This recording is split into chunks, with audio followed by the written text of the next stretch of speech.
Hello， 你好啊，你係咪 Herbert 啊？係啊。Esprit 幾時開門啊？我哋會喺11月1號開鋪噶啦。介唔介意帶我入去鋪頭睇下？好啊。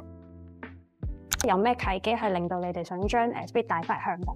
其實我自己就做咗時裝呢行咧30幾年，咁啊機緣巧合就認識咗 Esprit 嘅高層，佢哋有個新諗法，一個輕資產多元化嘅模式去營運。咁啊經過年半我就攞到呢個經營權啦。成本方面都係8位數字啦。以前 Esprit 啊都係環繞住兩個主題 Love 同埋 Fun， 我哋今次都有保留，但係調翻轉咧，希望做到4樣嘢啦，將時裝設計、空間設計、餐飲、平面設計混埋一齊，成間鋪係一個 lifestyle 嘅體驗。你會希望香港人眼中係一個點樣嘅 brand？ 不如我問翻你一個問題啊，香港有咩品牌啊？而家應該香港係有翻一個品牌咯。如果用 Esprit 嚟講，應該係當之無愧。我哋成 team 人都係保住一個概念，就係做應該做嘅事咯。有冇一啲嘢係你覺得可以由以前嗰個保留落嚟？